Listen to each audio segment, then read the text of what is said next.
Good morning, good afternoon, good evening, and good night. My name is Savannah Playford, the Director of Youth Ministry at Dixon United Methodist Church. Welcome to today's daily devotion. Today's daily devotion is for busy people. You know exactly who I'm talking about. The ones who have to go to school or work, cook, clean, just do the basic things of life, and are busy with extracurricular things like church, communities, clubs. Busy people, especially those who are multitasking. All of you, myself included, you need a Mary moment. That's M-A-R-Y, Mary, a Mary moment. Now, I did not come up with this idea of a Mary moment. The Mary moment idea came from Reverend Dr. Howard John Wesley, who is the anointed senior pastor of a historic church in Virginia.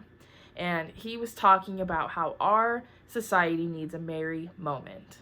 Our society is busy all the time. Wherever you fit in the generations, wherever you fit in locationally, wherever you are, we are busy.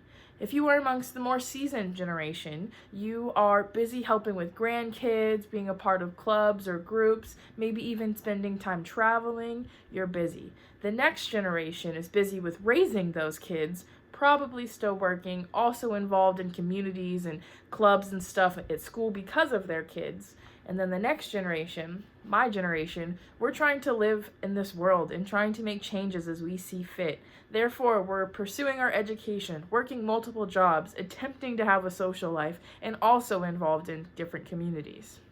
The next younger generation is going to school, helping their parents around the house, probably involved in sports teams, school clubs, attempting to deal with their siblings, but also involved in various communities. We are all busy. It's just the way that life is. It's the way that our society works. We are all busy. But don't feel bad though, because our friends in the Bible had the same issue. Today I want to talk to you about Luke 10:38 through 42, which says, "While Jesus and his disciples were traveling, Jesus entered a village where a woman named Martha welcomed him as a guest.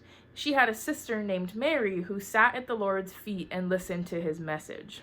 By contrast, Martha was preoccupied with getting everything ready for their meal, so Martha came to him and said, 'Lord, don't you care that my sister has left me to prepare the table all by myself? Tell her to help me.' The Lord answered, 'Martha, Martha, you are worried and distracted by many things. One thing is necessary. Mary has chosen the better part, and it will not be taken away from her.'" How frustrating is that? Martha was doing everything she thought she was supposed to be doing. For starters, Martha was welcoming. That is exactly what Jesus tells us to do, to be loving and welcoming to our neighbors, to friends, and to those who are in need. Open your doors to those who need shelter. Lend a hand where you can. Martha is just doing what the Lord has called us all to do, right? But secondly, Martha is busy. I know that any of you who have ever had guests in your home have kind of felt like Martha in this moment. You're busy cleaning the kitchen and the common area and the bathroom. You have to sweep the floors, mop the floors, wipe down all the countertops, and don't forget to light a candle to make sure that it smells good. You're multitasking and you're busy, just like Martha was in this story. But in this situation, Jesus is saying that Mary is better. Now, some of you may say, well, why is Mary better? She sat around and didn't help.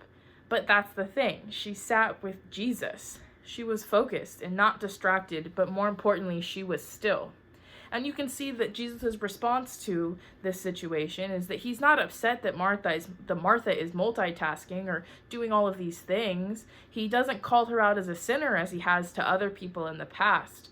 But what he does do is slow Martha down. He says, "Martha, Martha." You see, in the Bible, when the Lord calls someone's name twice or more than once, he's trying to get their attention. He does it also with Moses, and again with Samuel, and also with Abraham. Just like I'm sure some of you parents have done with your children, or children you have heard your parents do to you. Like, Savannah, Savannah, slow down. Just listen. So that is exactly what Jesus is saying to Martha. Although it's hard in this time in our day and age to have a Mary moment where we sit down and just listen, the Lord is reminding us to slow down. And I feel like that's something that we all can relate to during this pandemic.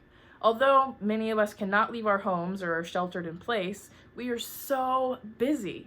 We're working from home, we're dealing with our family members all of the time, we're connecting with all these people on Zoom that we may forget to have a Mary, M-A-R-Y, a Mary moment and sit and be still with Jesus and just sit and listen. See, the more Mary, M-A-R-Y, moments you have, the more Mary, M-E-R-R-Y, moments you will have.